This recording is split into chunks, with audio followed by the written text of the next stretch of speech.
We're honored to have as our guest today Matthew Randazzo V. Matthew's a published author of 4 books specializing in organized crime, police corruption, and exploitative businesses.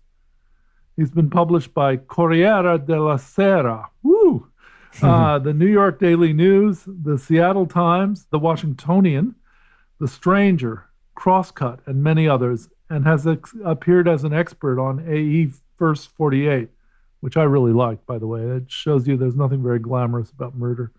And Vice TV's Dark Side of the Ring. Don't know that one. His work has exposed a mafia plot defrauding the World Trade Center reconstruction project, the cover-up of concussions and lethally exploitative business practices in the pro wrestling industry, and included the first book to break the code of secrecy of the New Orleans Mafia, America's oldest and most secretive Cosa Nostra family. Yeah, that's pretty amazing. I mean, I'm just going to throw out a few little color commentary here. Whoa, no, but really serious. That's such a fascinating, crazy, scary, weird story. But it turns out you're from there. Go ahead, keep going, John. So okay. I'm entertained listening to John Dolan speak Sicilian. It's really awesome. This thing of ours, Cosa Nostra. I've heard that in like 5 movies. All right. The descendant of early Louisiana organized crime leaders. Oh, well, there's our link. and Huey Long operatives. Matthew Randazzo V is a native of New Orleans who lost everything in Hurricane Katrina before relocating to the Pacific Northwest. In his day life, he's a national-level political consultant and strategist for Native American tribes and is the senior advisor to the president of the National Congress of American Indians, which represents over 570 tribes nationwide. A former senior state government environmental executive under Governor Jay Inslee, he has co-authored multiple laws and political initiatives, including the groundbreaking 2018 1631 Climate Change Initiative in Washington State that became the most expensive and high-profile campaign in Washington State history. He lives in Olympia, Washington, and is currently covering the radicalization of reactionary politics and the normalization of militias in the Pacific Northwest. And that, of all the incredibly interesting stuff in your bio, Matthew, is what we're mostly going to be focusing on today. Well, it's a pleasure, gentlemen. Thank you for that preposterously long-winded thing I sent you. No. We wanted the whole thing there because it's such a great, interesting, colorful biography there. I mean, if you don't mind, before we even get to the crazy story at hand, the descendant of early Louisiana organized crime leaders and Huey Long operatives, were they one and the same or were they different people? Well, you're assuming there's only one. There's a number in both categories. Right.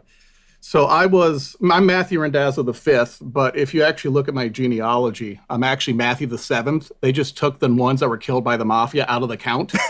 So when I was a kid, I was looking through my family history, and I realized all of a sudden that there were missing Matthews or missing Mateos. And in the process of starting to ask questions, I started to have my eyes opened to a series of revelations that were pretty unique, I would have guessed. So, Matthew Randazzo I, Matteo Randazzo, the first one in this country, was murdered in a mafia war that claimed multiple of my relatives. His son had to testify. Around 1916, there was a series of wars there.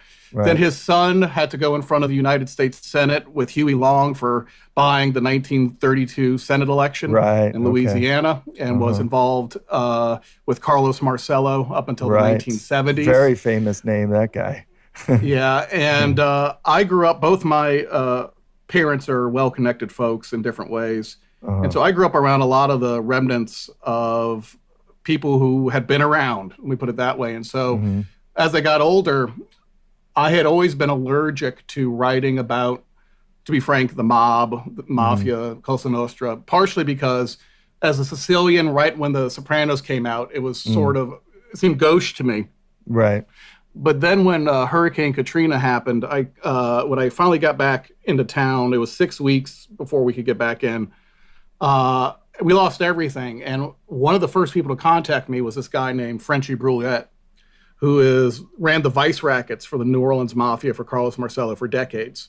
Was a close friend of Lee Harvey, not a close friend, was a friendly acquaintance with Lee Harvey Oswald, all sorts of connections, was a cousin of four-term Governor Edwin Edwards, who ended up in federal prison. Right. With the San Francisco 49ers ownership family. Right. Yeah, for selling Bartello casino. or okay, right. Yeah, Bartello. Bartello, Yeah. And so basically he came to me and said, the city, and he was an old man at this point, the city that you and I both knew is gone. The culture that we both knew is gone. And I'm willing to tell my story because I feel like if I don't tell my story, the real story about New Orleans and how it actually operated for last century is going to go, because all of Carlos Marcello's people either have died or would never talk in a million years. Right. And I was 20 years old. And that was when I took on the challenge of getting the New Orleans Mafia to talk. And the book that resulted in that was a book called Mr. New Orleans. It was published in 2010. And then shortly, a few years after that, Frenchie was murdered. Wow. And one of two of my co-authors to have attempts on their life, that one was successful. Wow. And so, it's I come from a colorful and entertaining background to approach American history and politics because I look at it through a lens that I think is very foreign. New Orleans is a very foreign city culturally and historically. Yeah. See, I've always thought that too. I'm glad you say, but I thought, because what was strange to me, the one or two times I was there, I loved it. Although it was a little bit too humid for me, but anyway, I loved it. And I thought, this is the most foreign seeming city by far I've ever been to in this country. But no one here seems to think that. They all seem to assume that they're probably more like, middle American or whatever than anybody else. But that was just kind of maybe a stupid idea that I had. It was just kind of like my tourist's view of things. It did seem really foreign, though. Well, you got to remember, New Orleans is a town that has many stratifications culturally. There are parts of New Orleans. I mean, my family's redneck, Guido and Cajun, but both my parents were successful. So I went to a very good private school in New Orleans with a lot of the blue blood families. And if you were around the families that have been around for a long time, they speak of New Orleans not like it's a foreign city, but like it's a sovereign nation state, completely separate from everything else. And granted, as a lot of the surrounding kind of rural communities have had people emigrate to New Orleans, there is that more of that we identify with red state Louisiana than the history. But there are certainly parts of New Orleans I could take you to that either seem entirely Sicilian, to be frank with you, or entirely Cajun. But in a lot of ways, this kind of 19th century analog to Marseille or Manila or any of the kind of pirate port cities. Right. And it's just completely foreign. And that was one of the culture shocks I had, was leaving New Orleans and realizing, oh my God, I'm not acclimated to this country. Yeah. Our another journalist, longtime sort of friend and collaborator, Alexander Zajcik, has been living there for a while, although he may be leaving soon, but he's been living there on and off for several years now and loves it. But now I'm remembering also one of the reasons I had that impression somewhat exaggerated was I was very young, and it was the first time I dropped acid was in New Orleans. It's kind of a strange place to be the first time you drop acid. And I didn't do the Easy Rider thing, man, we blew it. No, I just read Confederacy of Dunces, and I felt like I was seeing a lot of that book coming alive after I took the acid. It was a fun trip. I didn't need to go to New Orleans to see that book come alive. I mean, I can top that. The first time I took mushrooms was in Shibuya, Tokyo. And that was the biggest mistake I may have ever made in my entire life. And unfortunately put me off psychedelics for too long. Oh, I can understand. Yeah. But being in New Orleans with that humidity on acid is something I would never attempt. That's right. I actually had I don't like psychedelics, but I had a pretty positive, one of the very rare positive experiences. Wow. But anyway, I also just wanted to add here that I think, and it's it doesn't happen much anymore. But cutting your journalism chops in crime and corruption is the best way. I think most journalists, so I guess particularly old school journalists, would agree with that. I mean, that's how you learn about how the guts of things kind of really work. It just, most kids today, but they're sort of like blogging, riffing on other articles about what's going on in DC, and you just learn kind of meta narratives that way. But when you get into crime, corruption, local stuff, I don't know. I think it's the best early education. So, should thank Frenchie for that, at least. I think, Yeah, I couldn't agree more, but I'm going to be dishonest if I don't thank you, Mark, personally. Growing up, one of the few places I ever was able to read coverage of the news where I would recognize truth, even as a teenager, was the Exile. Oh, cool. Thanks. It was a huge influence on me. And needless to say, the best literary reviewer in modern American history is John Dolan. Absolutely. No, it was very hard because growing up, my mom is a well-connected local attorney. She turned down being the in-house counsel for Ray Nagin, the mayor of New Orleans when Katrina happened, who almost ended up in federal prison. So I've had a vantage point that's been very clear how corrupt and incestuous and disingenuous and fraudulent American political coverage is. And it must have been strange coming from interviews with Frenchie to face the post-Katrina reality of this somehow bland George W. Bush corruption. Yeah. Which doesn't seem like, it seems like a horizontal move at best, but it pretends to an enormous shiny virtue. Yeah, no, I had really bad timing. I ended up in George Washington University by the White House right after 9/11. So I was there for George W. Bush's weird, the sort of thing where I remember the first time I went out on the weekend in D.C., there was a helicopter overhead around Foggy Bottom. And after a while, I realized the helicopter was literally following me. And I'm a 19-year-old in a leather jacket going, oh, this is sweet. Yeah. But after a little while, I got extremely turned off. I fled the country to Japan to make my living playing cards. I did some music journalism and other things because I had intended to always be involved in politics. But George W. Bush disillusioned me completely that I'm dealing with factors. I don't want to be too Marxist here, but I was dealing with things well above one human's ability to confront. Right. Yeah. And it was only when Katrina hit and I lost everything and I saw and I did a lot of work as a paralegal for free for people who had been hurt by Katrina and screwed by the insurance companies, which includes my own family. And when I saw that, I realized that the level of incompetence and corruption that exists in American governance would follow me. There would be no way to ignore it because, as New Orleans illustrated, but has been illustrated repeatedly since. Oh, yeah. We have an apocalyptically self-destructive, stupid government. Oh, yeah. That's going to destroy the planet. And ruling class that, behind it. It's a lot of the ruling classes. They're reflecting, the ideology and the desires and wishes of the ruling class, which is to have a completely apocalyptically incompetent government, that they can, that won't turn on them. So, yeah.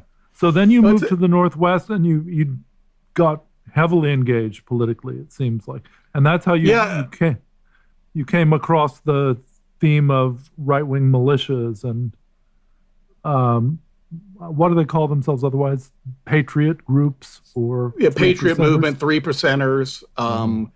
In the aftermath of Hurricane Katrina, I, like most kids in 2005 who were moving somewhere to try to be creative, I moved to Portland, Oregon, but I met a lovely rural girl from rural Washington who wanted to turn me into an outdoorsman. So she brought me to the Olympic Peninsula, Washington, which is about 2 hours west of Seattle, and on the opposite coast of Vancouver Island in Victoria, Canada.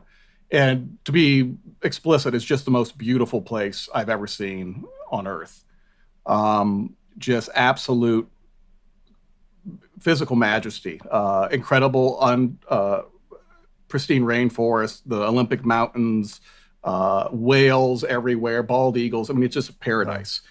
And so we moved there largely because I could write anywhere, and I wanted a safe place to write about killers and cartels. And so the remote rainforest of Washington State seemed like a good idea. And in the process of that, in my ADHD way, I accidentally got myself extremely involved in politics.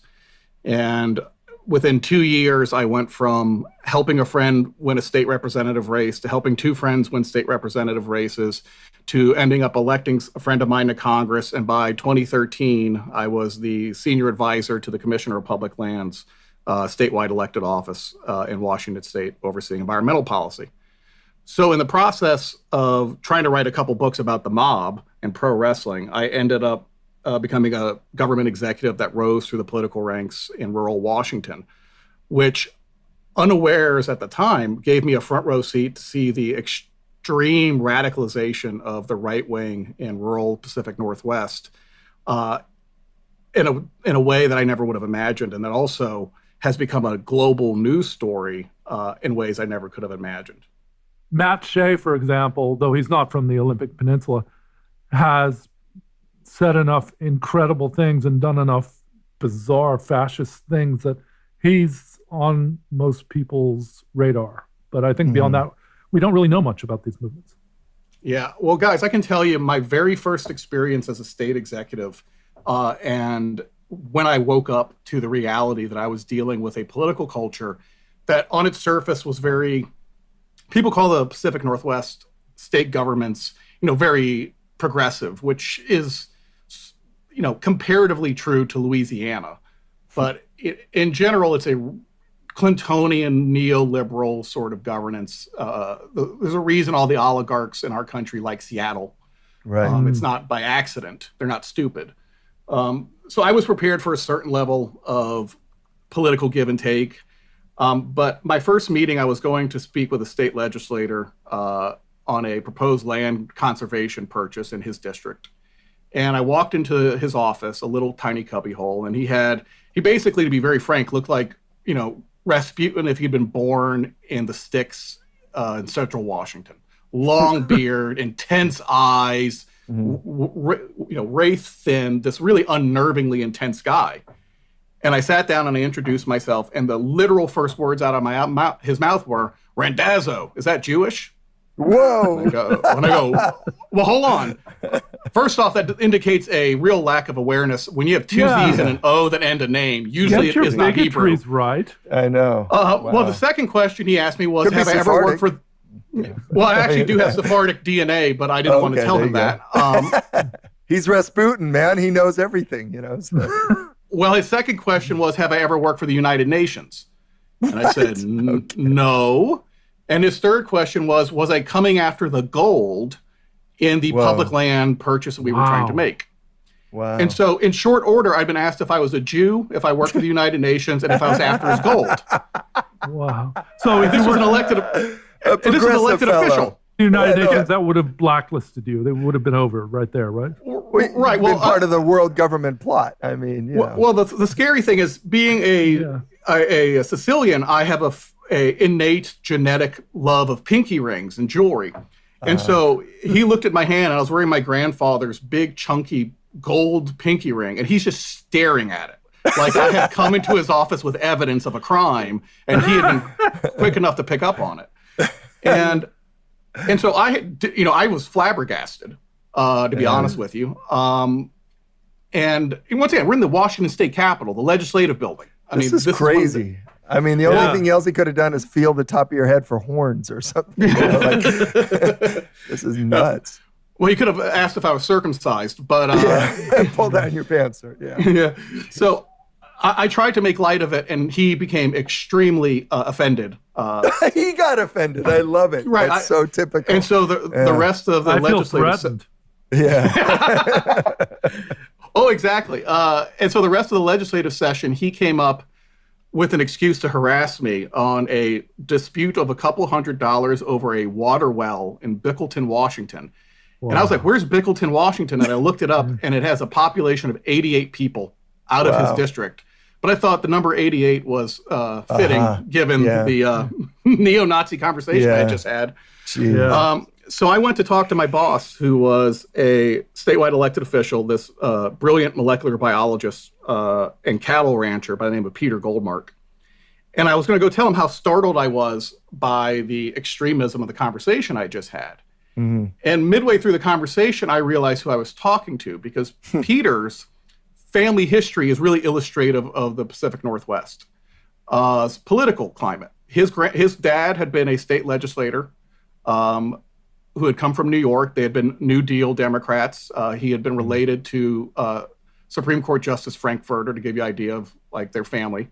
And he came to rural Washington to be a cowboy and to become a state legislator. He became a state legislator, and in very short order in the 1950s and 60s, he was red-baited out of office by the local John Birch Society.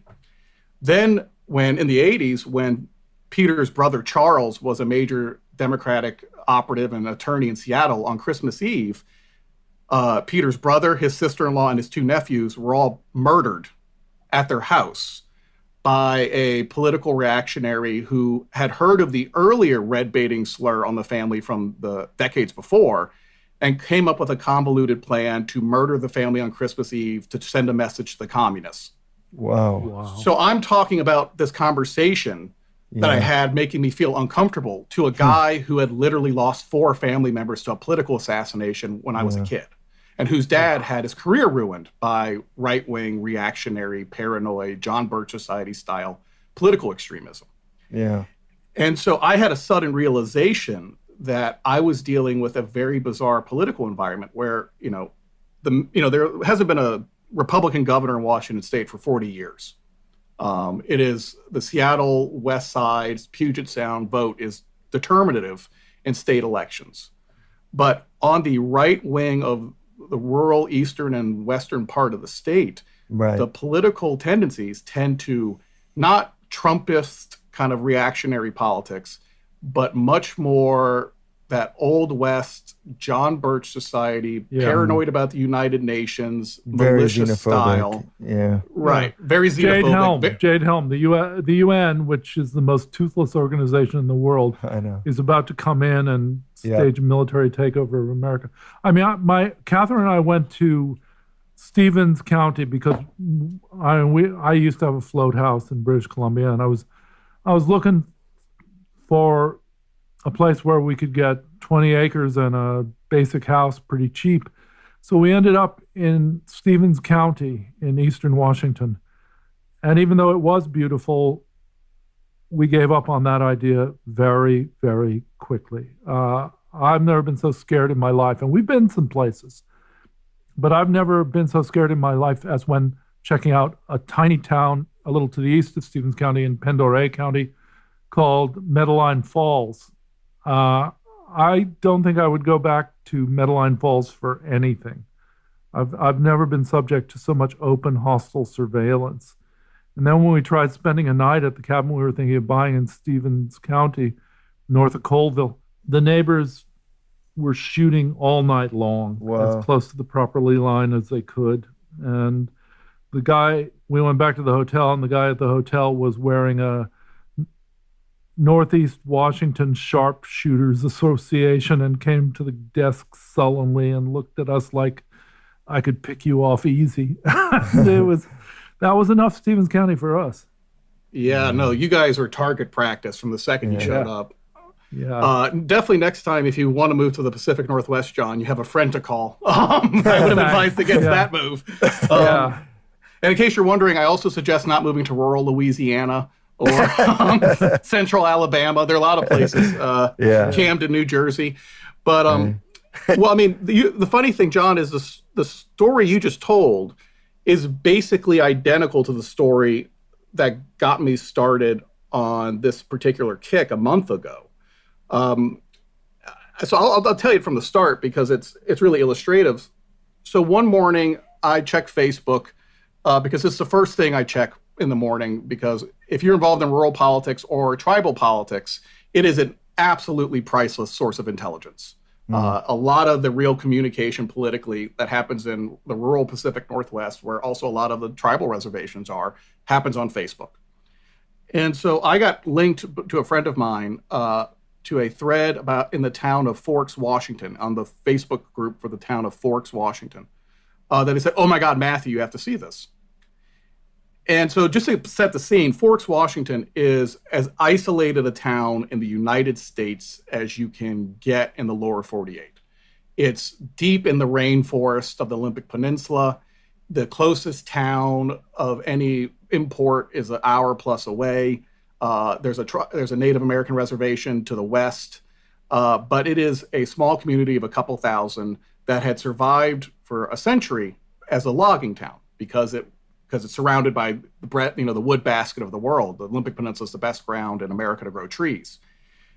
It's also where the spotted owl and the marble murrelet live, which are two endangered birds that the federal government, in negotiation with the state government, ended up utilizing to shut down the timber industry in that area, causing Forks to go into a hellacious tailspin. And it's been economically depressed and extremely isolated ever since. Its only claim to fame was that the absolutely incompetent author of the Twilight series decided to set a vampire romance in the town of Forks, Washington, in their high school, which was a source of great hilarity because you cannot imagine a less romantic place on planet Earth than the Forks, Washington High School. Right. Well, you need more vampires. Right. Well, I mean, it is also ironic for me because my mom was Anne Rice's attorney growing up in New Orleans. So I was surrounded by weirdo vampire freak goths and all this other stuff. And I hated it with a passion. And I moved to rural Washington and suddenly becomes the vampire capital of the world. They're following you. That was, have you checked your neck? Pale, have you been bitten? I'm pale and evil, so I don't blame them. So when I hear that there's this thread going on in Forks, Washington, I'm expecting some manner of silly hijinks. But what I actually see in full public view on this open Facebook group are a number of local citizens congratulating town vigilantes on stopping a quote-unquote Antifa bus from invading the town and destroying all the local stores' windows. And posting photos of what appeared to be this bus barricaded into a campground by fallen trees.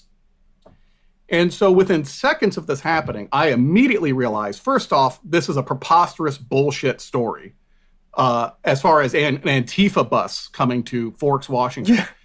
I mean, in all fairness, guys, Antifa would be slightly less ambitious if it went to Mars than trying to pick a fight in Forks, Washington. Yeah. It's just couldn't be more absurd. Yeah. But secondarily, why would that be one of their valued targets in the first place? Yeah.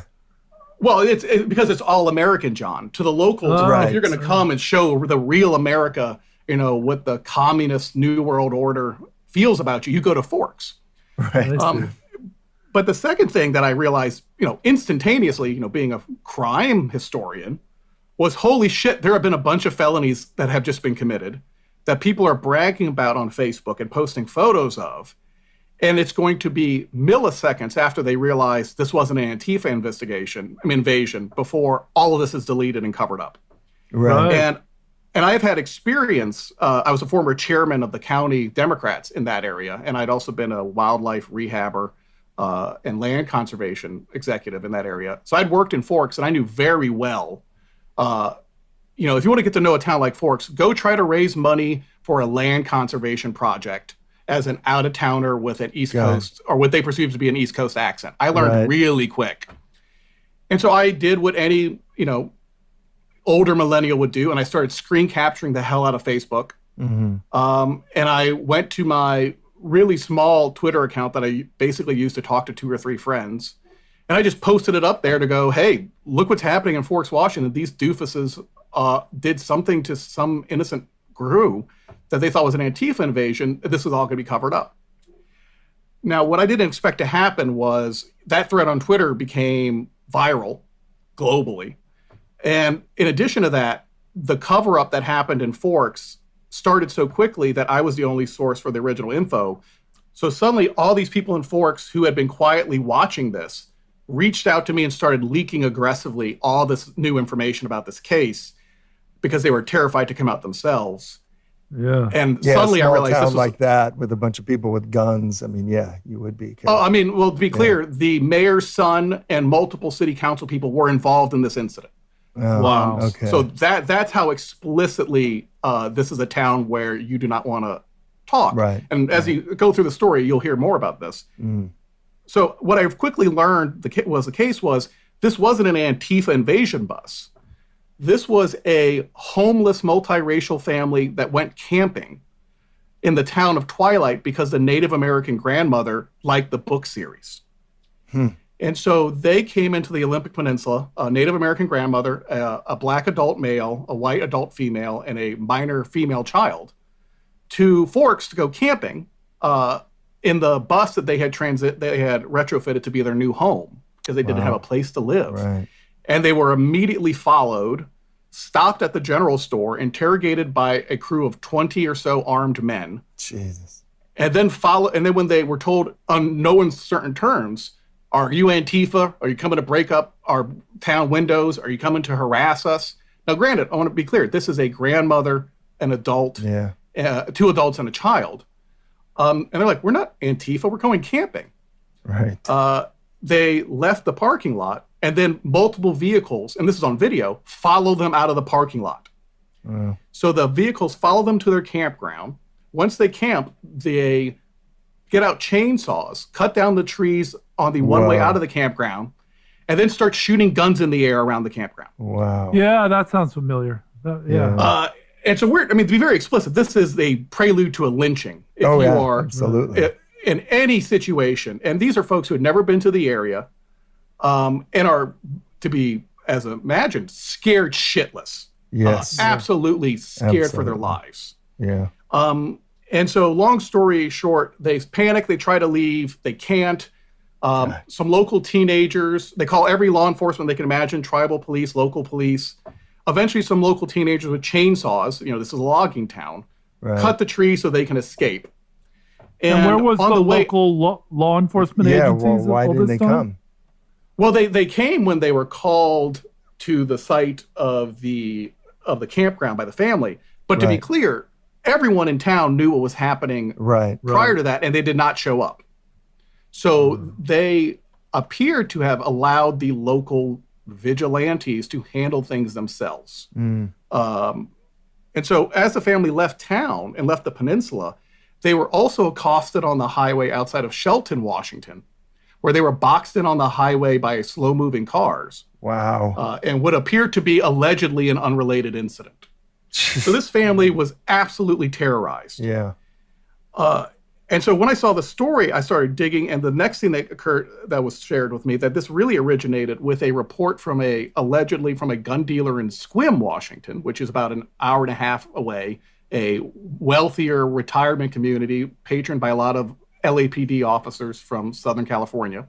Where this gun dealer had been fooled by a white supremacist group's fake Antifa post online into saying that there was Antifa buses invading the Olympic Peninsula. And so he shows up at a local protest led by local moms and teenagers for Black Lives Matter with attack dogs and multiple armed militiamen and start intimidating and following him. Maybe we should tell people his name. Tell me if I'm correct here. This is Seth Larson, owner of Fred's Guns 2.0 in Carlsberg. Yes, sir. Okay. Yes, Seth Larson. And so Mr. Larson, at this rally, allegedly starts screaming ICE at Hispanic protesters, starts having his dog Rambo bark at them. And then when the white female mom who's running the protest comes to speak with him, tells him tells her that he's just there to protect the white babies. And that's on video. Wow. And so while this is happening, he puts out the red alert around the Olympic Peninsula to be aware of buses of Antifa from Seattle being bussed in to invade the small towns of the Olympic Peninsula, which causes the folks in Forks to go nuts when they see a white bus enter the town of Forks. And they proceed to be convinced that there's a vast conspiracy led by a multiracial, multi-generational family of homeless people to come destroy their local businesses. And this is when the story becomes really odd, because as soon as I started publishing it and it started becoming viral, I started hearing from people in dozens of towns in the Pacific Northwest that similar incidents had happened that weekend or prior, where there had been fake Antifa scares. Yes. And local militias not only mobilized, but mobilized in apparent open coordination with the local police. Yes. In some instances, at the specific open request of local police, asking for their assistance to confront the incoming invasion. And in fact, when I discovered this, I realized that militia had mobilized 5 minutes from my house in Olympia, Washington, the state capital. Wow. In the suburbs. There had been 10 or 12 heavily armed militia coming to protect a gun store by my house. And then they were posting photos with the Olympia Police Department while some of them made white power signs. So I should interject briefly, but there's some of this was happening even in Rochester, where I am now. I mean, but it was a mixture of police and kind of sketchy Facebook posts, coming up with just flat out lies, saying that basically they're trying to scare everyone in the suburbs that Black Lives Matter. They didn't really use Antifa here, as I recall, much. It was more Black Lives Matter is going to come to, and it was just pretty much and it's a pretty segregated area around here, so pretty much every very outlying exurb of Rochester, and scared them into closing whatever might have been open at the time. And people were afraid. The police themselves sent out total disinformation, and this happens a lot when they try to kind of scare the population and turn them against protesters. They claim that Antifa or Black Lives Matter had let out animals from the zoo, and in people's mind that means. And this, it's funny, when I was looking back at riots, what happened during some riots in Rochester in the '60s, there was the same thing happen then, and there was a claim that the protesters let out animals, and so people who are just ignorant and used to kind of work, golf, and church, if you hear that, you just think like it's a vision of barbarians from your idea of Rome. Vision of it is a child's vision, yes. But let's be honest, yeah.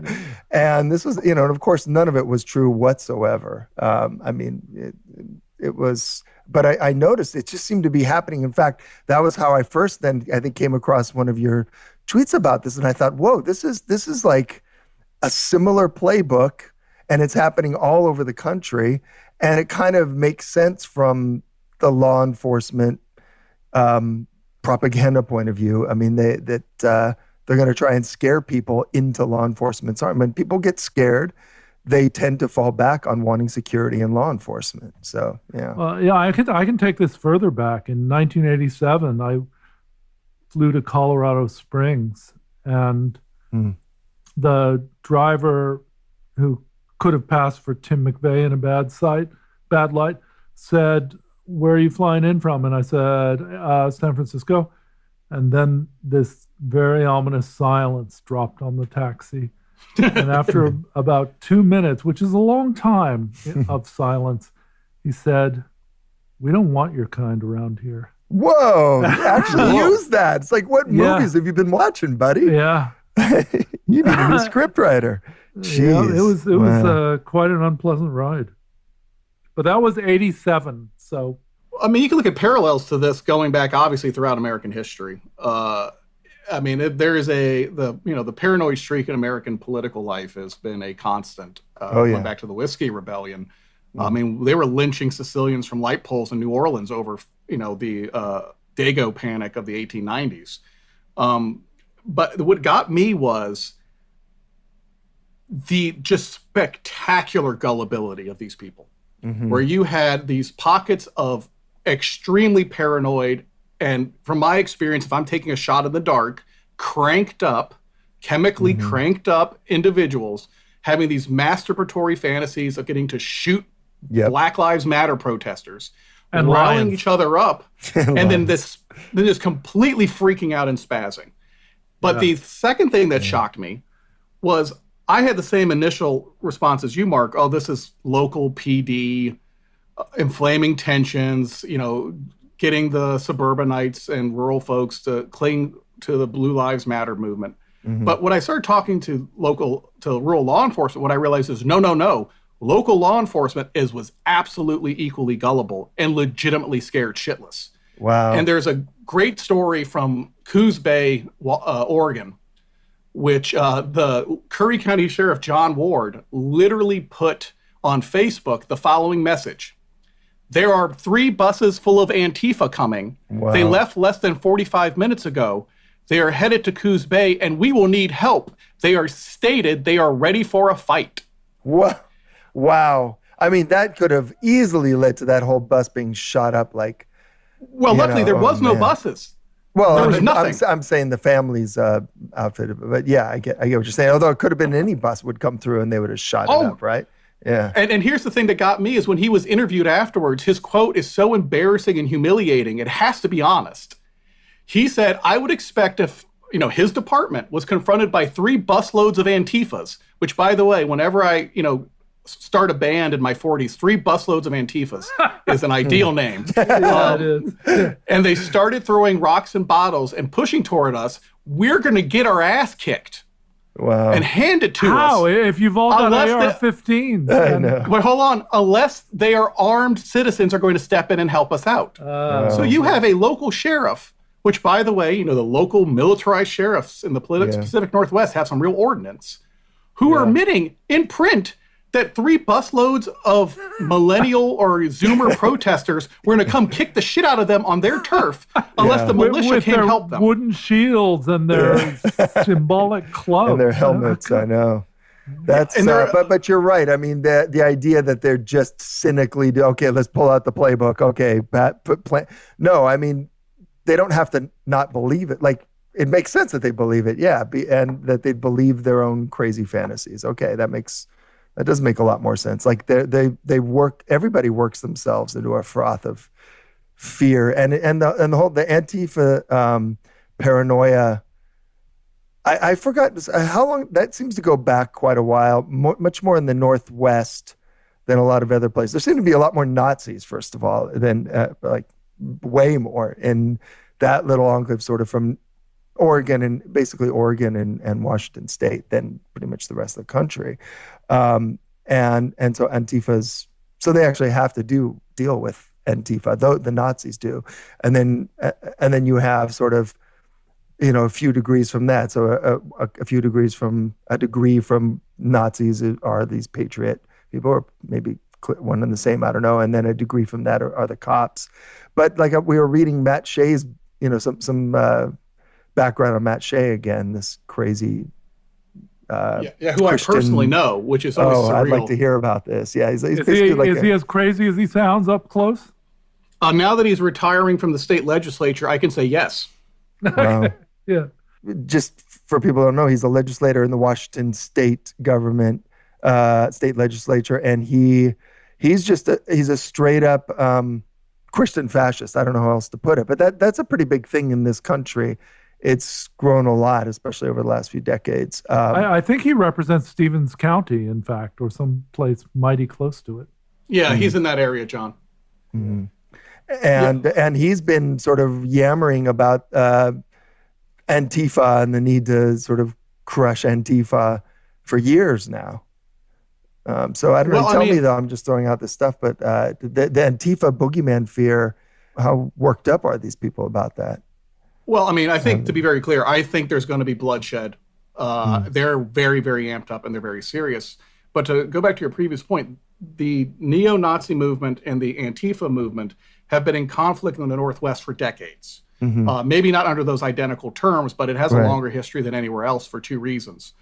One is that the Aryan nations and another under white Christian supremacist groups used the rural Northwest and specifically the Panhandle in Idaho as their retreat from civilization, their isolated rural state. So for the last 50 plus years, there's been a steady stream of cranks from around the country that moved to the rural Pacific Northwest.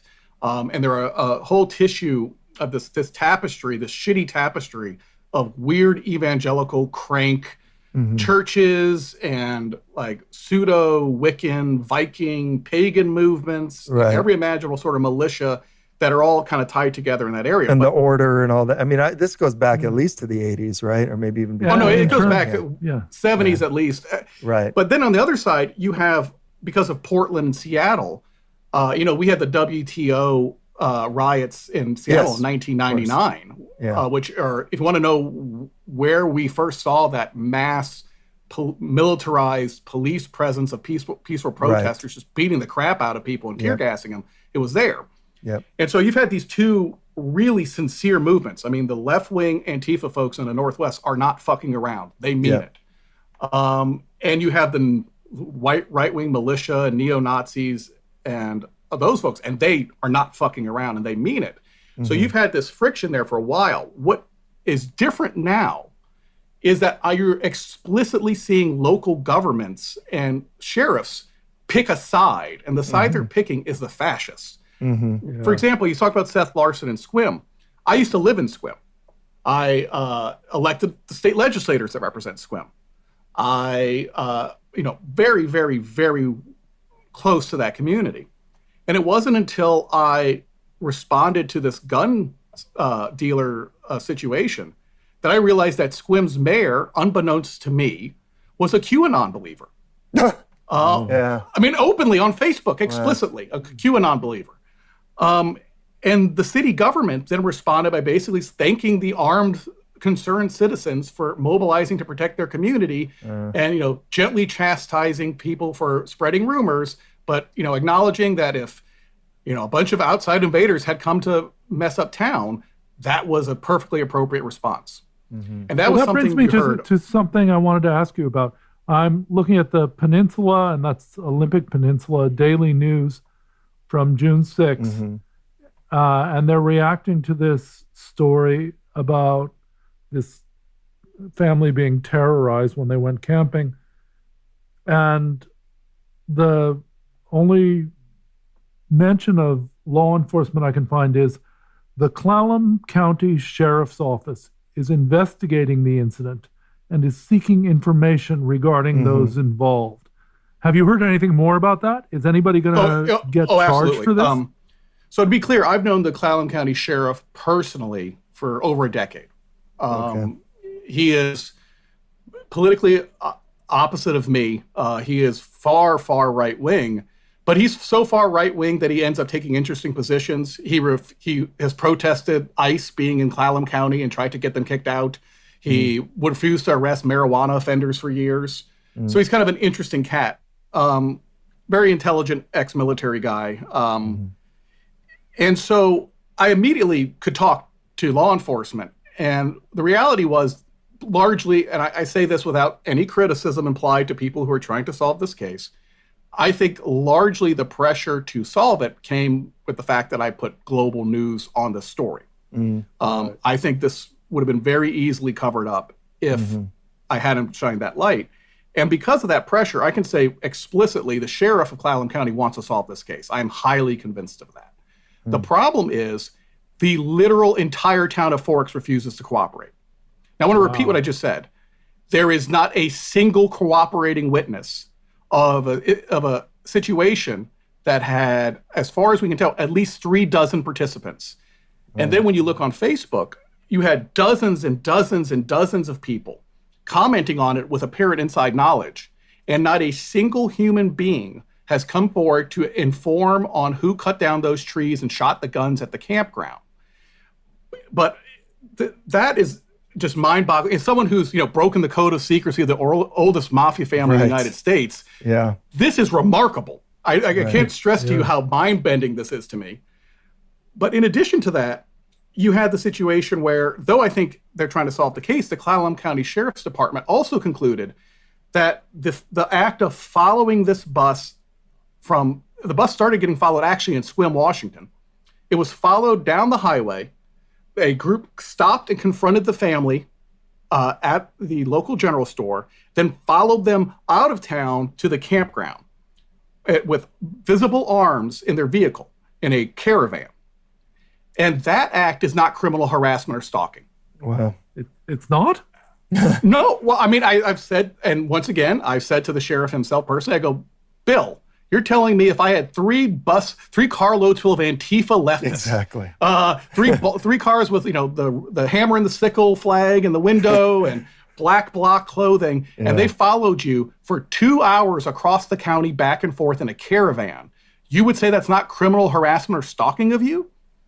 And the answer was no, I wouldn't consider it that way. I myself am dubious and skeptical that that is how it would be treated.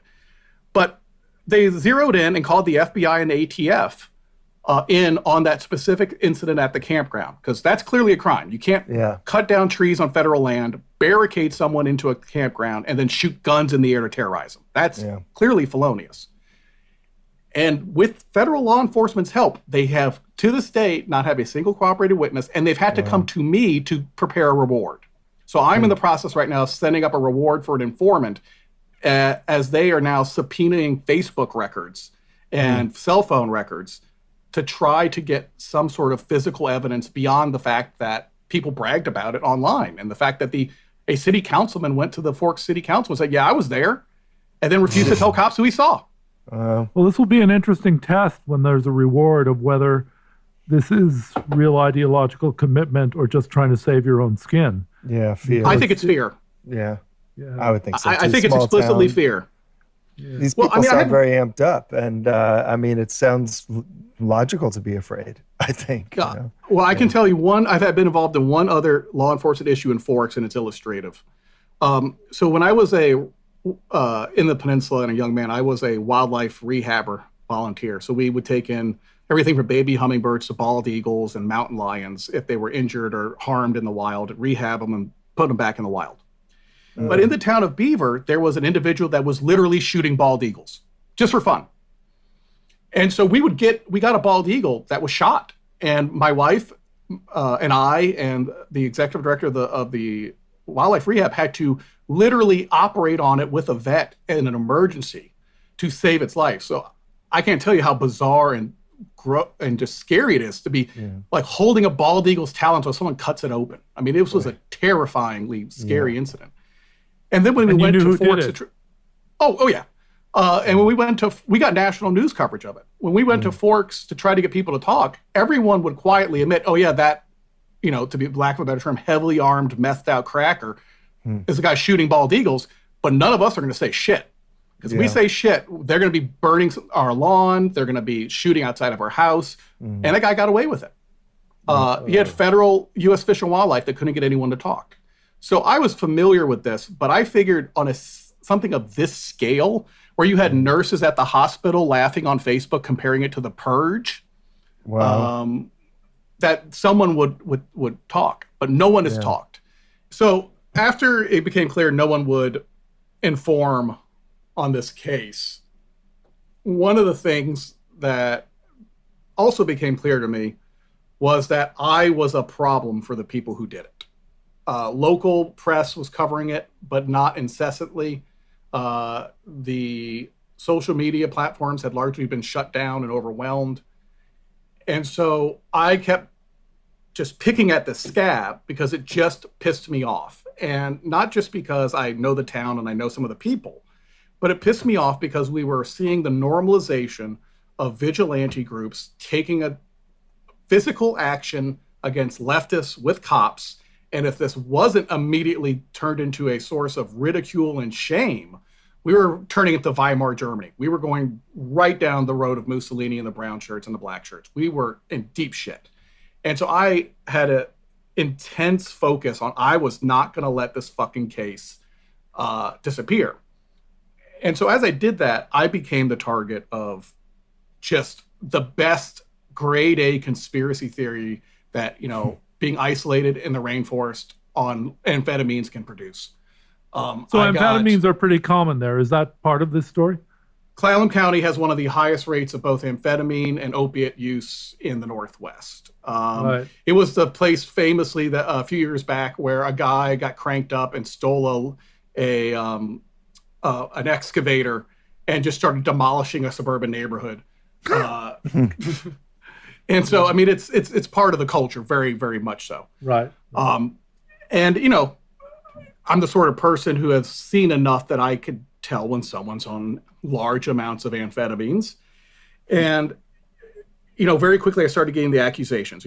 Easiest one straight up is I'm a former Democratic statewide executive. So obviously I was part of the Antifa movement. I was part of the conspiracy, and I was using it as a false flag to entrap and capture these patriots and discredit constitutionalists, which I would love to be that Machiavellian and brilliant. But also that'd be that's some Nechayev shit when you're going to set a homeless family in as your bait. That's definitely not how I would roll. But then it got even. I got accused. That's so amazing to go from reading about how these conspiracy theories, these totally wacko right-wing conspiracy theories, form and some of their consequences, to being in the eye of that storm, so looking at it from the inside, it must have been bewildering as it was happening.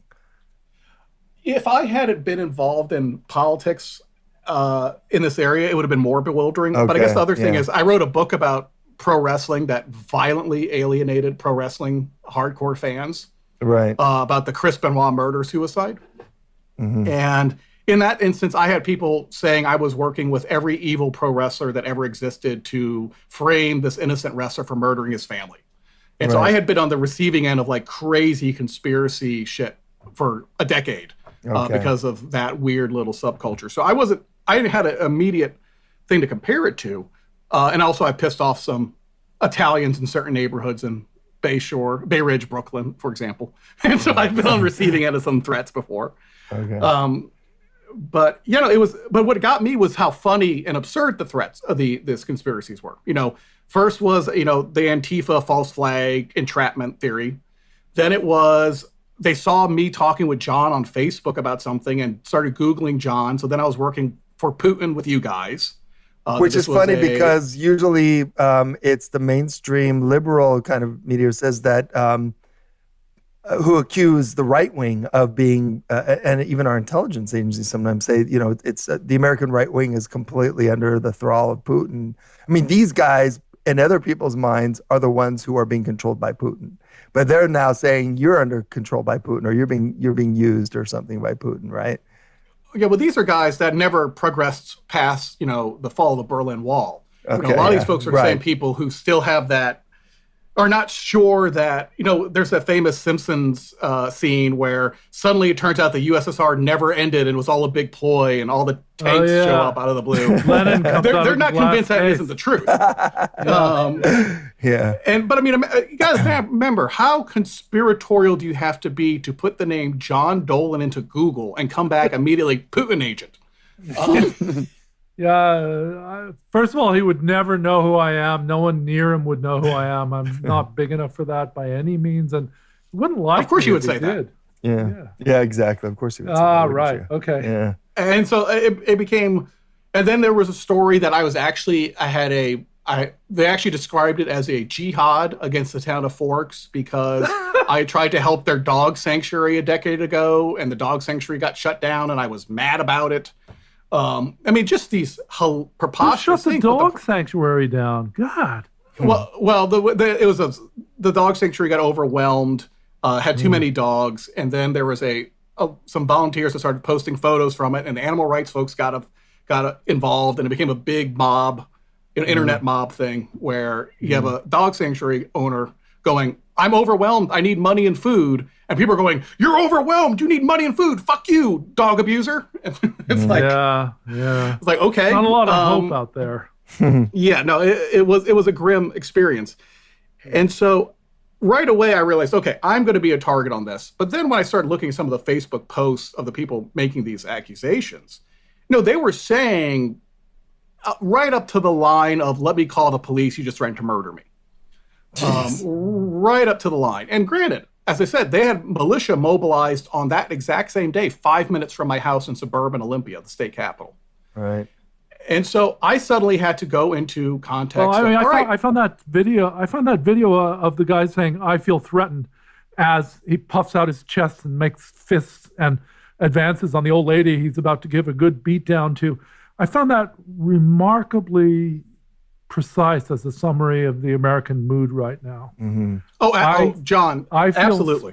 Yeah, I feel threatened. So that's the guy I'm dealing with. Yeah. I'm dealing with 100 of those guys, half of them with giant Duck Dynasty beards. But I mean, as a guy who, once again, I grew up in the sort of family, guns aren't alien to me. Yeah. Conservative politics are not alien to me. My family's from rural Louisiana. Yeah. And what he's saying in that thing at Costco, I think it was, is I am saying this out loud because I'm preparing to shoot you and I need to be able to defend myself in court. Yeah. Yeah. That is what that translates to.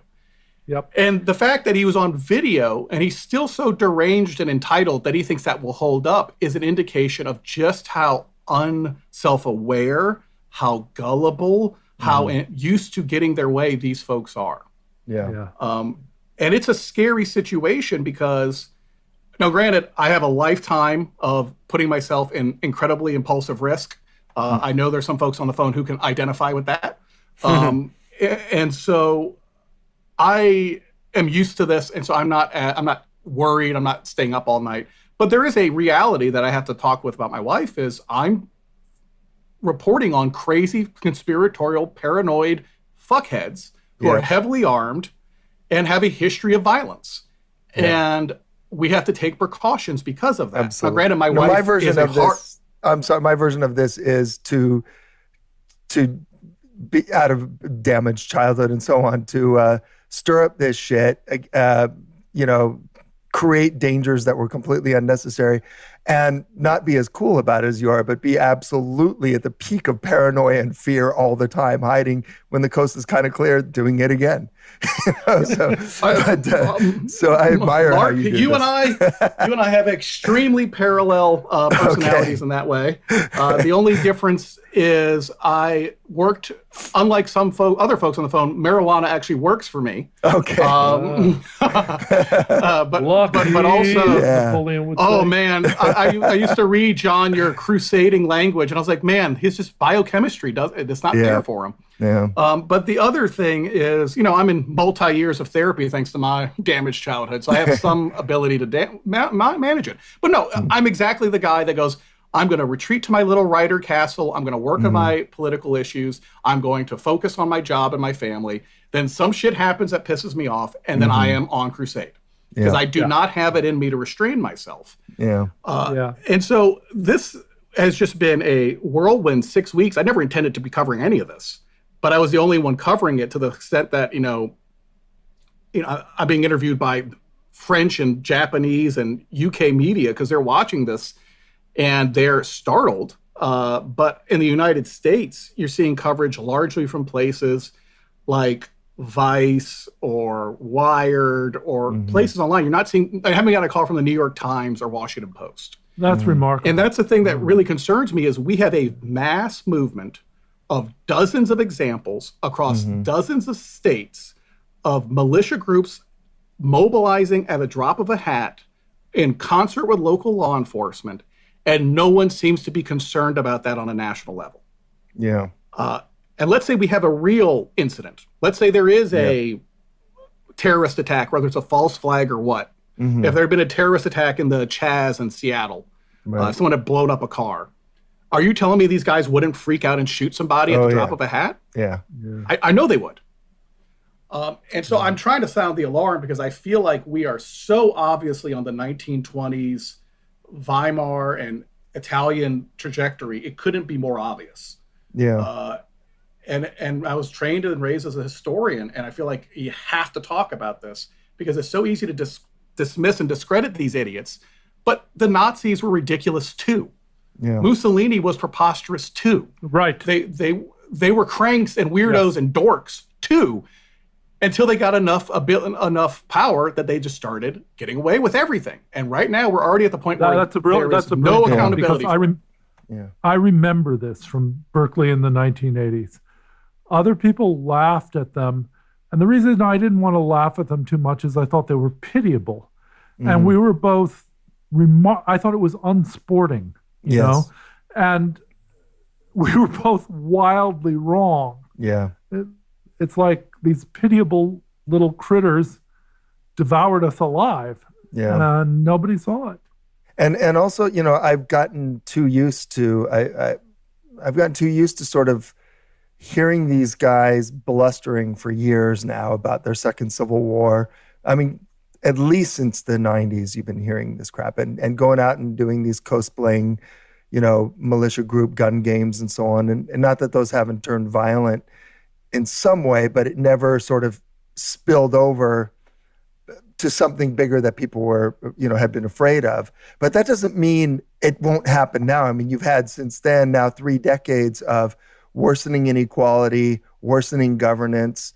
It's a fact that this country is massively polarized, and it feels like, well, wait a minute, but it can't be as polarized as Italy was in 1921. Okay, fine, but this isn't Italy in 1921. There are different expectations, everything is different in other respects too. The polarization though is very real. The guns are very real. And these people, I mean, there are a lot of people itching for this. They're itching for, I bet you those people that attacked this multiracial family, they were just itching for one tiny little excuse to be able to unload their weapons. Like they were trying to provoke in every possible way, because in their minds, they're still at a point where there needs to be at least a facade of a semblance of a spark that would justify them unloading all of their, weaponry on their van. Absolutely. And they didn't get it. But next time they're just going to do it, maybe. Yeah. Why put off the premiere? Yeah. I mean, especially if you spend all your waking hours, and I monitor a lot of sites. I see people who admit proudly that when they walk into a room, their first thought is, how do I kill everybody in this room? And if you do that every day, yes, sooner or later, the fact that you live a pretty boring life the rest of the time is gonna make you realize this is not enough to satisfy me, and I need a trigger. Yeah. Yeah.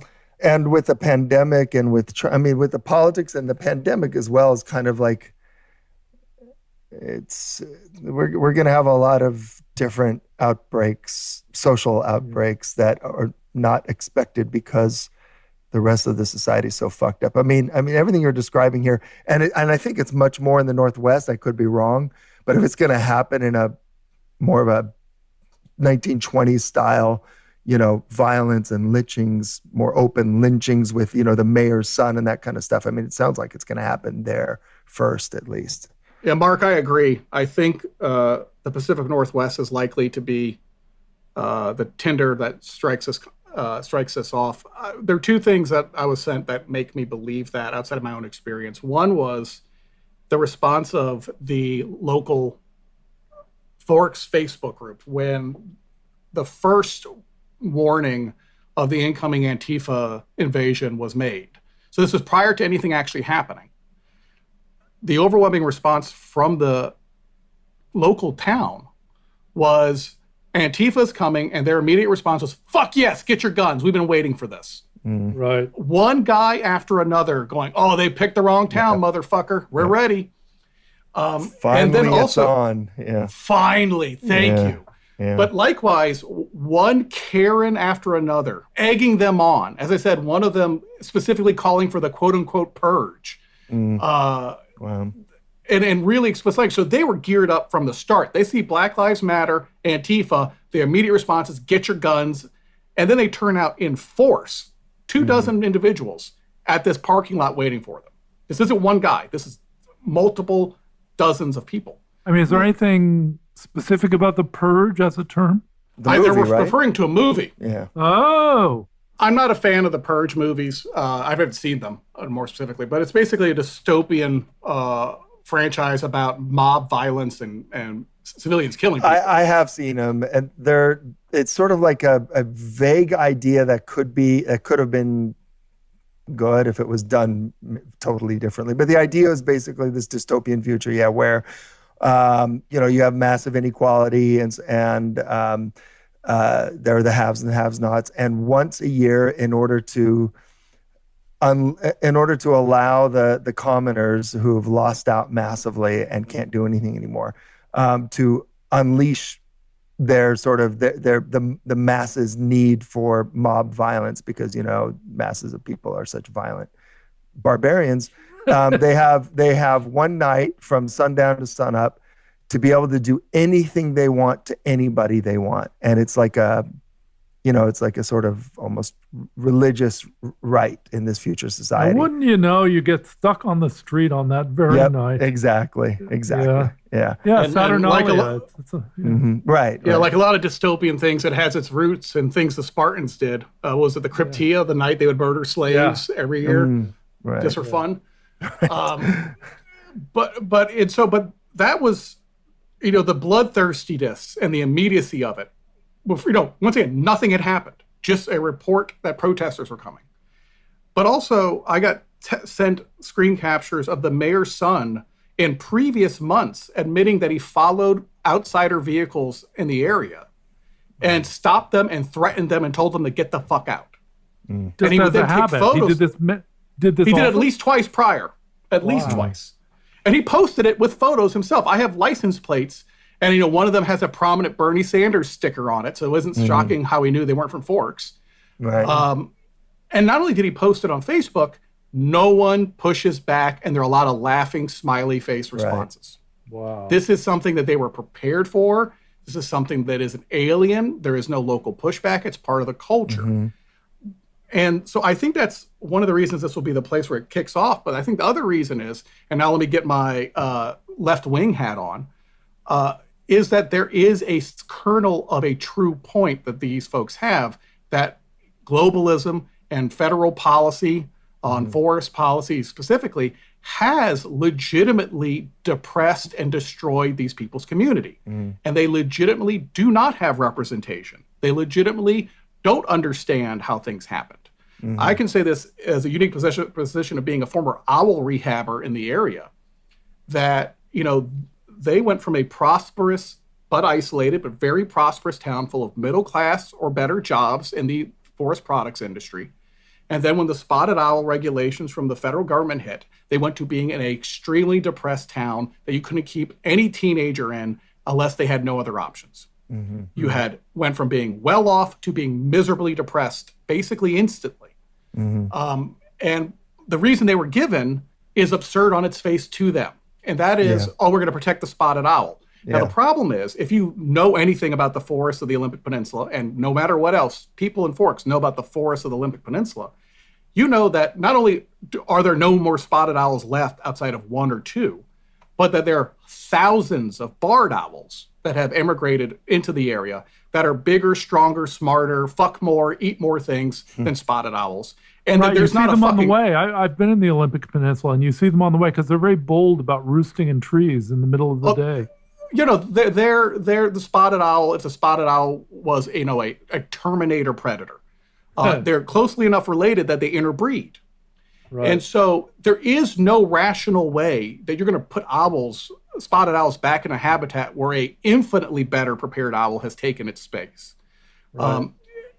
But because of that bird, you had billions of dollars of economic development taken out of Western Washington. It's not an exaggeration, billions of dollars. But also because of that, you had things like the federal government coming into Washington state and hiring people to shoot barred owls so that their nearly genetically identical cousins, the spotted owls, have a chance.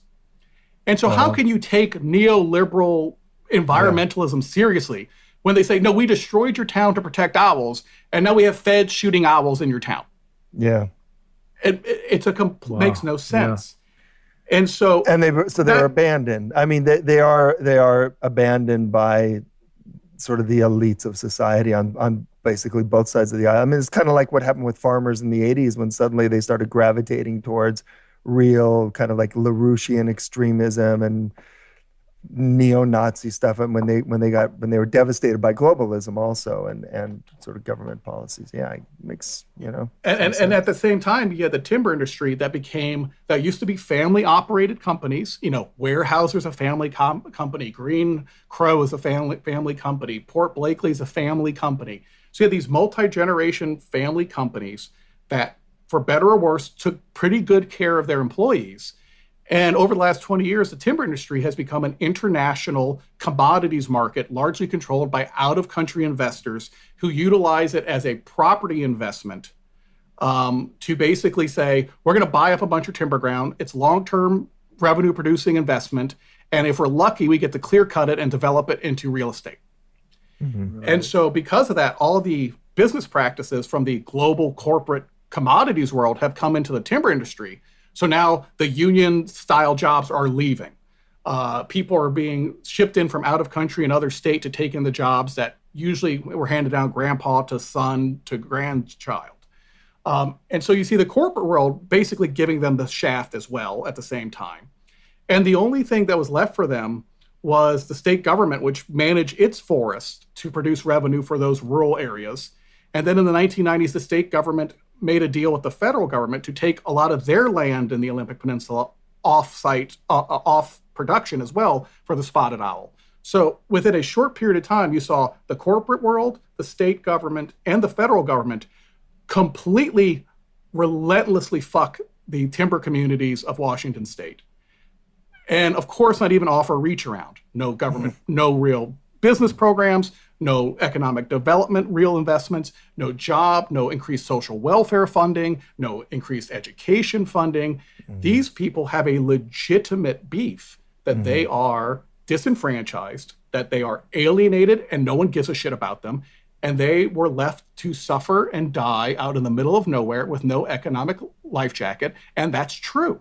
Now, the problem is, they're looking at it through a lens that instead of seeing the real problem of, neoliberal capitalism and globalism, and in addition, bad people who don't know ecosystems making forestry policy, they see it as the Jews and the United Nations and all these other cranks, kind of conspiracy theories. And so that's part of the problem that I think we're facing, is not just that there's this extreme radicalism in the Western United States that's there, kind of everywhere in the country, but especially in these natural resource dependent areas, but that the left wing, or what passes for it in this country, does not have anything to say to them to address their real concerns. Well, it doesn't even talk to them unless they see Nazis. Then they come. Right, exactly. Right? Holds them in such contempt that the only way that you talk about them is to make fun of them. And I'm talking as a guy who, when I was at the state executive, and I also represent today Native American tribes in the Olympic Peninsula, at least one, it is almost impossible to get the media or the state government to pay attention to these areas. It is very difficult. In fact, it's so difficult, one of my best friends and one of my colleagues is the president of the National Congress of American Indians. Oxford-educated attorney recognized by the United Nations as the foremost legal expert on indigenous human rights in North America, credentialed in ways I could never dream of. If I add her name to a column I've written, it becomes considerably harder to publish. Jeez. Wow. That's now, crazy. once again, on paper, she was elected by 570 tribal nations in a landslide as the first female leader in 2 decades. And she is a former judge. I could go down the list. If I add her name to something I wrote, and it's about the rural Western United States, no one wants to publish it. We just had the big issue with the Washington NFL team, which was successful. And I was startled because I published Washington Post op-eds for other elected officials. When we submitted our op-ed to the Washington Post, once again, this is the highest Native American elected official in the country. The answer was our white editorial board already commented no need. Now, ironically, that op-ed was key in actually destroying the franchise. So it was actually pretty newsworthy, but they weren't interested. And that has been my experience at every level of media, outside of some exceptions, at every level of government, is that these areas legitimately are marooned. They are left onto their own devices. And in that situation, you're going to cling to guns and God. You're going to cling to protecting your town first. I wanted to ask you about the God part, because you've mentioned, and you've explained brilliantly, actually, how these different institutions play into the disaster. But so far, it doesn't sound like the churches are a major force in right-wing militancy, which is a surprise to me because, as I said before, I think what I know mostly is this wacko Matt Shea. And Right. he's famous for producing The Biblical Basis for War, which briefly is very Abrahamic because the nutcases will always say we're going by the book. And if it's an Abrahamic book, unfortunately, they're right. His Biblical Basis for War sounds, I won't go into the details. It's basically Salafi, only with Christians. It's kill everybody who's not a true believer in this Christian identity. Not all the males. And it doesn't say explicitly what happens to the females, but it's not but we can guess, hard to imagine. I have a suggestion or two. Well, I mean, I'll get to the first question first, but just to put in Matt Shea into context, to anyone else in America, that sounds like an absurdly preposterous figure.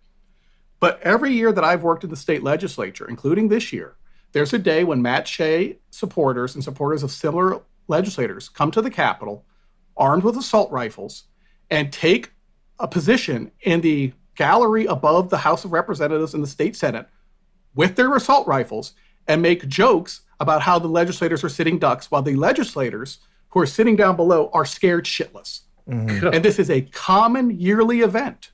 And in fact, the folks are so afraid to speak about it. The one person who did speak about it and said we need to ban guns on the Capitol campus is a former cop by the name of Mike Chapman, who actually stopped the Al-Qaeda millennial bombing attack in 1999. Mm. So you had to wait till you had a guy who actually physically stopped an Al-Qaeda attack to have enough courage to come out and say, guys, we shouldn't be legislating while literal armed men with rifles are watching us from a high sniper. Yeah. That's how normalized this is within my world, but you would never imagine it. You don't hear much about that. There was that famous incident recently where the anti-mask wearing, anti-lockdown crowd in, I think it was Wisconsin.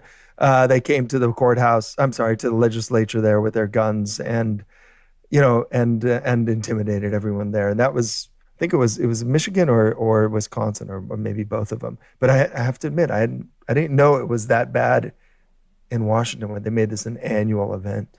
And it happens more than once a year for various reasons, but usually there's always one where Matt is rallying his troops. We've had gun initiatives to the people that have been utilized to stoke the flames. You have a lot of rural sheriffs who refuse to enforce them for constitutionalist reasons. But to get back to John's question, in the Olympic Peninsula, I cannot say I've seen a large influence of local Christian groups outside of the incredibly bizarre overlap between crunchy Pacific Northwest couples and anti-vaccine paranoia against government. So you're now actually seeing militia members who are protesting government en masse next to crunchy ladies in hemp pants with giant crosses around their necks. It is the bizarrest confluence. Now, in Northeast Washington, in the Eastern Oregon, Eastern Washington, Idaho area, you do have a very large prevalence of Christian identity style, white supremacist influenced churches. And they are very influenced. Turf. Right. I mean, and it's not just him. 1 week after I had that meeting with my first legislator who asked me if I was a Jew, I had a meeting with a state senator who threatened to defund my agency for suing a public utility district in that area. And it later turned out he lost his primary election because he had been married in a white supremacist church. He had a business that appeared to allegedly be about money laundering precious metals for militiamen. And eventually that legislator came out and actually renounced white supremacy and started talking about that extremism. But it was multiple members of the state legislature who were well known to be that extreme. There are multiple members today who, I'm not going to go by name because I still have to work with the legislature, who are equally or close to as extreme as Matt Shea. Wow. And so it is something where the normalization of it is so advanced. But we forget how polarized, I guess, is that cliched word, but it's true. A lot of these states are. I mean, people have this idea, things get flattened out in the media. So Washington, liberal because of Seattle, boom, you just put a stamp on it. But it's a lot like California in this way. I mean, California, actually even this sort of Wiccan far right mixture up in the north, the very way north of San Francisco, getting up towards Eureka and all that area. You see some of that there as well. You see it in Oregon, of course. But these states are, even if the money power is kind of neoliberal, nevertheless, there are a lot of people who live. I mean, these are large states, really large states with large populations. And so huge swaths of these supposedly blue states are deep red, like blood deep red. And have been for a long time. Yes. Who have the thing I go back to, if you want to understand the roots, you got to read about the John Birch Society. Yes, it is agree. Overwhelmingly obvious that this is the ground it comes from. Yeah. But the thing that I keep coming back to is I feel like if I wasn't a Sicilian Cajun Guido with some Jewish blood in me from New Orleans, I would never be talking about this. Mm-hmm. I come from a cultural place where I am fearless and I speak a lot and I talk shit and I don't second guess myself. But I'm in a climate in this very Scandinavian influence, polite, passive aggressive Pacific Northwest, where I can name 300 people who have platforms who know exactly everything I just have said and who have never said a word in their life because A, it would be awkward, B, it would cause them drama, and C, they're afraid of reprisals. Mm-hmm. But if no one talks, this doesn't stop until it gets too far to be stopped. Right. I 100% I'm going to get calls today or whenever this is published criticizing me for talking openly. 100%. And if I didn't work for Native American tribes that have my back and are coming from the same perspective of seeing this radicalization and being afraid, I would never be able to do this in a public sector job. It's because I work in Indian country that I have the freedom to speak. Which in and of itself, think about that for a second. Yeah. In America, the ability to be a open-minded, open-mouthed, left-wing social democrat, as far as I can see, who is unafraid of confronting conservatives' extremism, is in Indian country and nowhere else. That's where I've seen it. I've never seen it elsewhere. And I've worked from the high level with Bernie Sanders and Elizabeth Warren all the way down to local politics. I've seen it nowhere else. And I don't know how we get past this point without, unfortunately, a bloody shirt. There's going to be an incident where something horribly goes wrong, and we either get serious about this and get serious about confronting rural law enforcement in particular for normalizing and colluding with these people, or this is going to get much, much uglier. And that's one of the reasons I was so thrilled a few weeks back when Sacha Baron Cohen showed up blocks from my house to troll the exact militia people I'm talking about. And he did the song. Could you tell people? Because I saw a little bit of it. It was sort of we should kill somebody or other like Muhammad, or chop him up like Muhammad bin Salman, and I forget how it goes. It was absolutely hilarious, and I'm going to try to pull up the specific song because my wife has been singing it for the last 2 weeks. But it's and everyone's like going along with it and laughing, like, we should chop him up like Muhammad bin Salman. So the literal lyrics that Sacha Baron Cohen sang to an audience of militia members and protesters outside of the Washington State Capitol was, journalists, what we're gonna do, chop them up like the Saudis do. Barack Obama, what we're gonna do, inject them with the Wuhan flu. And he was dressed like in a giant pair of denim overalls with a big beard, could not have been more preposterous. I know. And they started singing along. And my favorite part of this entire thing is, and I'll go back because I got inquiries from these mysterious LLCs a few weeks back from Southern California about local protests, and I didn't think anything of it. But apparently these same LLCs call up these militia groups and say, hey, we'll pay for everything for a rally. We'll spend thousands of dollars for a rally in Olympia. And they're like, great, no worries. That sounds awesome. And what Sacha Baron Cohen did is he sang from the stage. Eventually people realized that this gigantic man in denim overalls was pulling their leg. They get very angry. He runs backstage into allegedly an ambulance. As the ambulance tries to leave, the local cops with the militia members stop it. Whoa. And prevent it from leaving for 2 minutes. Wow. Until eventually they let the ambulance through. Now, what they didn't realize was Sacha Baron Cohen was not in the ambulance. He was Brilliant. backstage. He changed his clothes, put on a different fake beard, and then walked outside and interviewed the same militia members. Wow. Nice. And granted, if you've ever seen Sacha Baron Cohen, he's a very tall, distinctive individual. Yeah. They fell for it. I had the militia members sharing their interviews with the press, and it's Sacha Baron Cohen staring at them, talking about Borat. It's going to be absolutely hilarious whenever it's aired. But I was in my backyard with my 5-year-old daughter playing when I got a text from a friend at the state capitol. I shit you not, dude, I think Borat's here. I'm like, and granted, I keep eye on the local militia protests for obvious reasons. And I'm like, dude, there's no way. And unfortunately, my wife was sick and taking a nap. Otherwise, I would have hauled ass down there. Right. But as soon as I saw the video, it's very, very apparent. And then when I tied in the LLC conversations I'd had a couple weeks prior, I can say, without conclusive evidence, that I may have been the cause of bringing people to Olympia, Washington for this. So I feel very proud of that. They were feeling you out for how to do this and stuff like that? Well, I didn't know who it was, but I was asked about this mysterious LLC starts asking me about protests in the Olympia area 2 to 3 weeks before this happened. And it's the same LLCs that the militia groups mentioned talking about funding the event. So I'm pretty confident there's a correlation. Right. No, yeah. Well, one thing that might lead to part of this gullibility is the fact that when you meet these people, they often boast within 2 minutes of meeting you, I don't listen to any media. And there's a price to pay for that. Right. Right. Well, yeah. I mean, walking up to a total stranger and say, I'm totally ignorant of all things is generally not a good idea as an introduction. But I mean, I go back to Seth Larson in Sequim, Washington. He shows up at a protest that he thinks is being run by Antifa.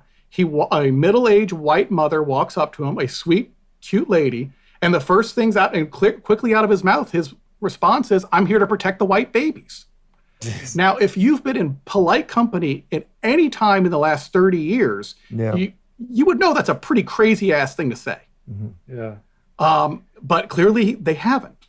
And this is the same guy that on his Facebook page says, I can't be racist because allegedly I served as a mercenary in Africa in the 1990s.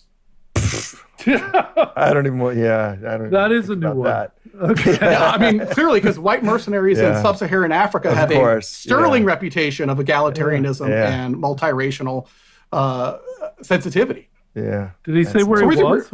I know. He didn't say it was Rhodesia because it was the 80s, I guess. No, it was the 90s. I would have to pull it up, and I'm afraid to play with my computer set up. I'll send it to you, John. There's some diligent citizen journalists who are tracking that down for me. Okay, great.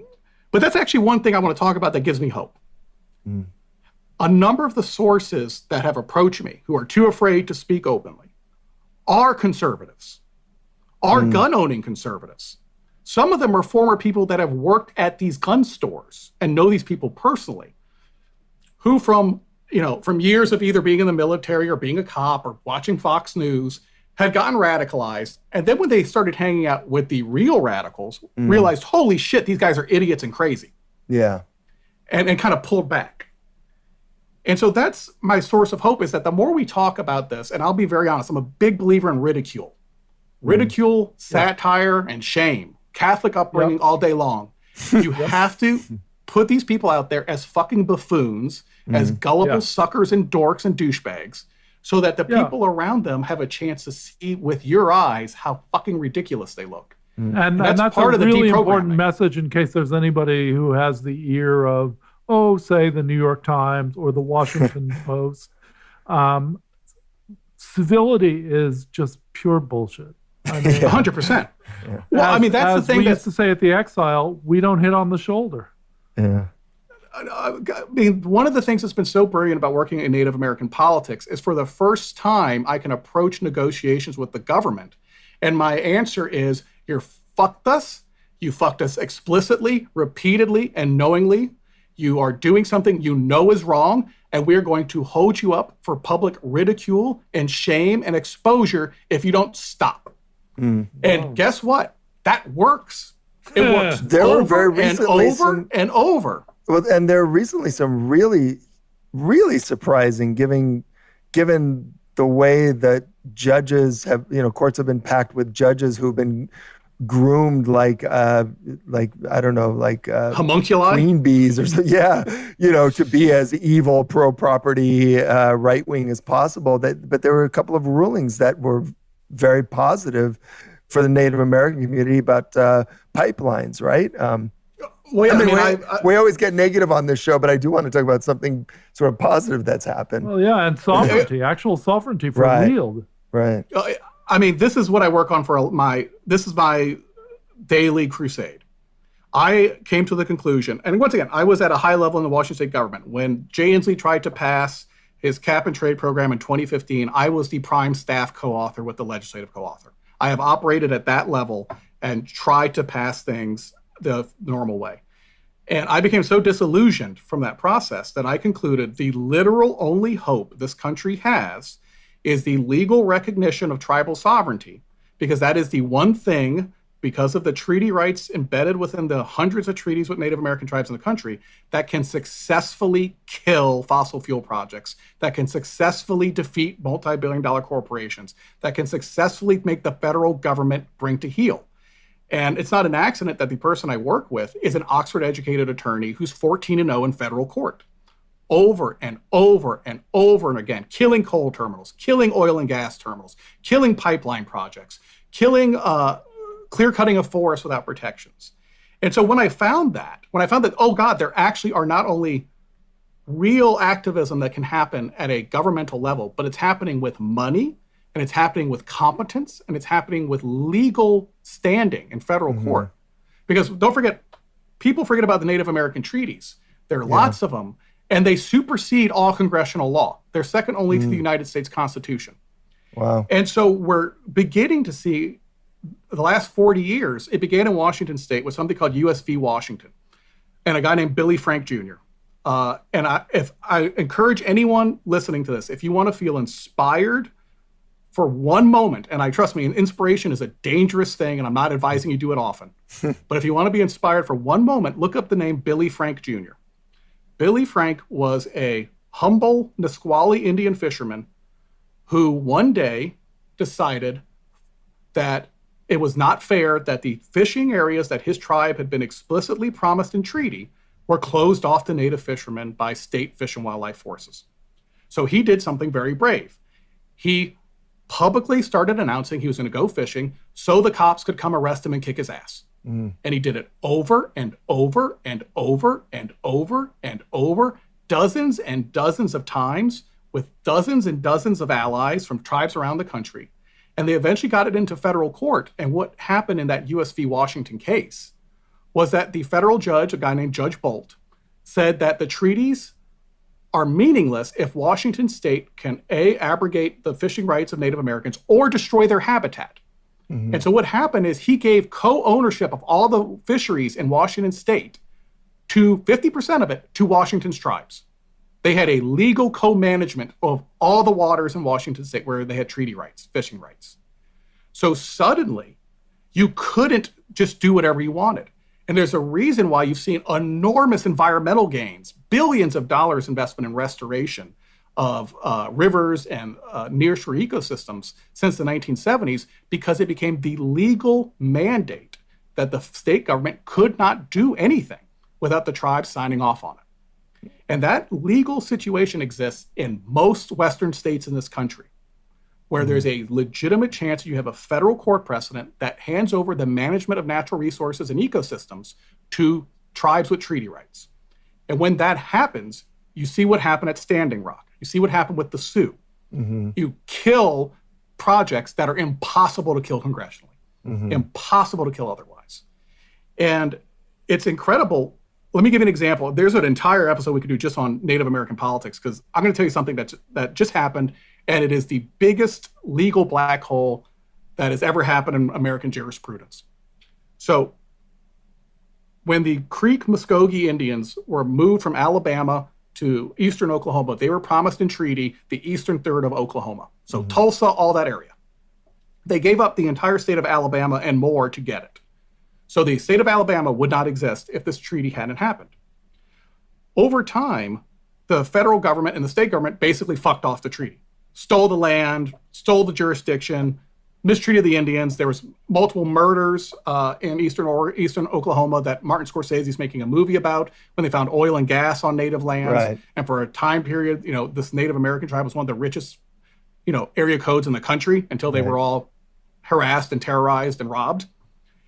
And so there had been a federal court case for a number of years that I've got to watch and be a part of from a front row seat, where the tribe basically said, no, listen, guys, we have a treaty. It's enforced in law. The eastern third of Oklahoma is ours. It's a tribal reservation. And yesterday, or the day before, the United States Supreme Court, by 5-4, said that's right, that the entire eastern third of Oklahoma is a tribal reservation. And so let me give you one example of what that means. On a tribal reservation, local law enforcement cannot arrest a Native American without the consent of the local law enforcement, the tribal law enforcement.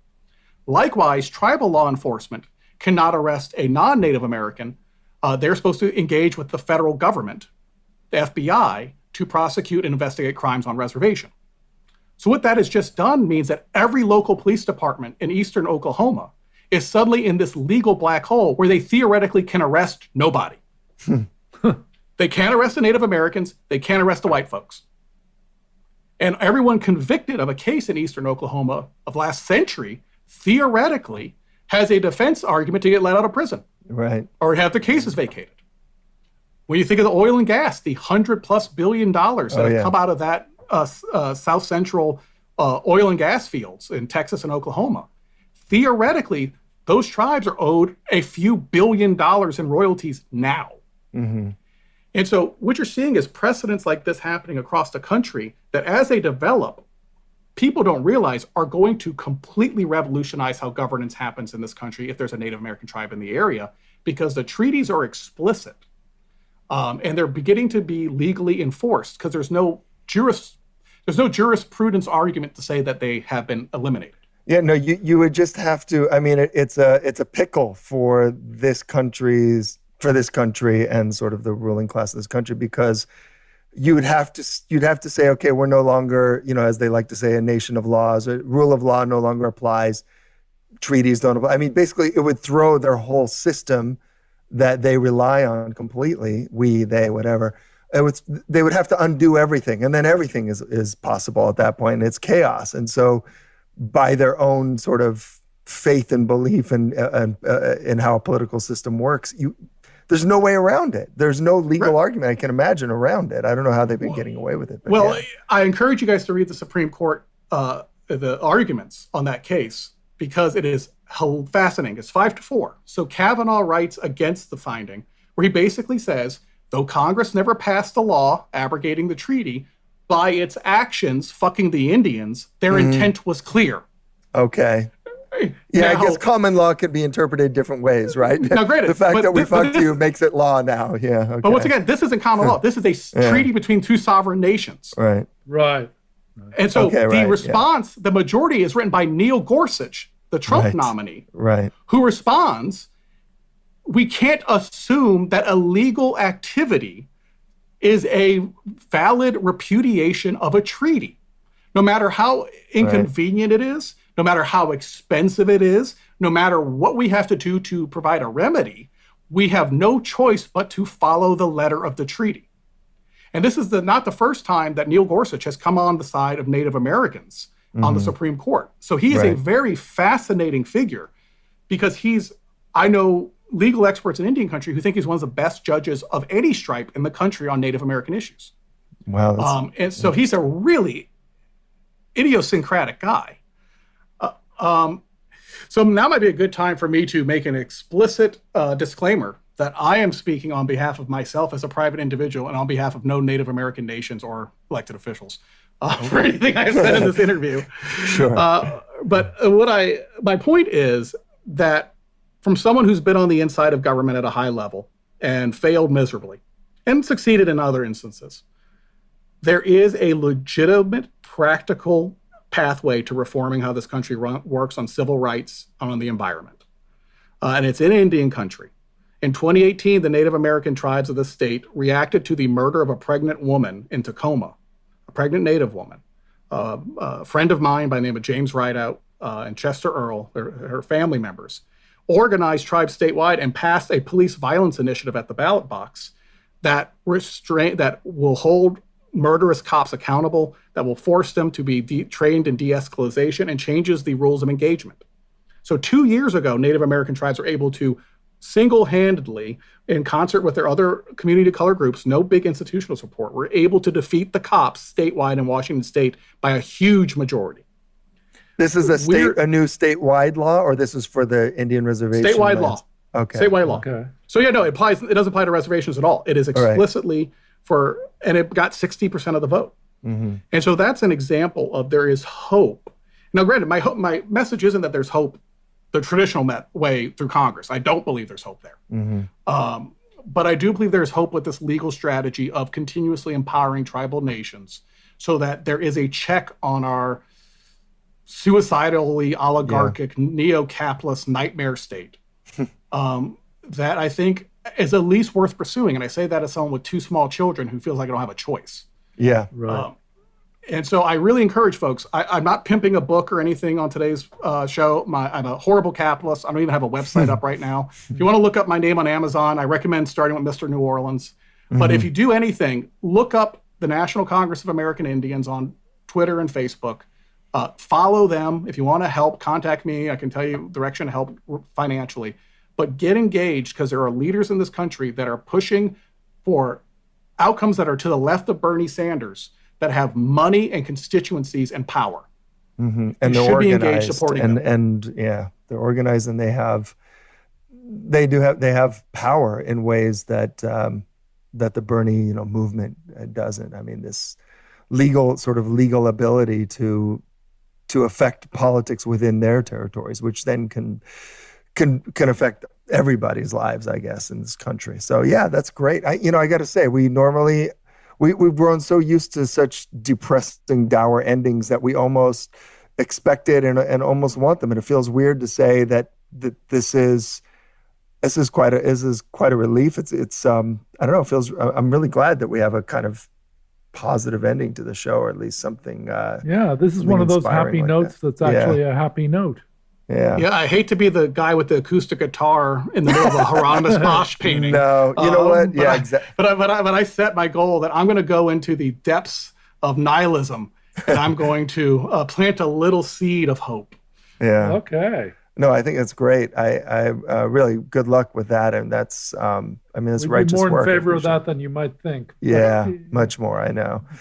The Bosch stuff gets tiresome after a while, and and eventually it turns out that it's just dreary Trumpists and Karens who are carrying on the Bosch nihilism. It's like hell is a horrible place. It's not even good looking. Yeah, I mean, John and Mark, you guys have done such a good job as writers, kind of touching the Schopenhauer issues that we live in a world of pornographic misery and cruelty. That if you have your eyes open, it's so easy to just go, fuck this. I'm going to get high or kill myself. Yeah. But it's harder to kill yourself. So then you have to do something else, Right. It's not as easy as you think, Yeah. But the one thing I have found, and maybe it's because I have an insanely dysfunctional background, so conflict feels like home to me, is there is joy in fucking fighting back. Hell yeah. Even if you think you're going to lose, at least do some damage to the other folks. Even if you're doing guerrilla drama on social media, fuck with them. Feel empowered. Fight back a little bit. Absolutely. Completely agree with that. And on that genuinely happy note, we end what has been a fantastic interview with Matthew Randazzo.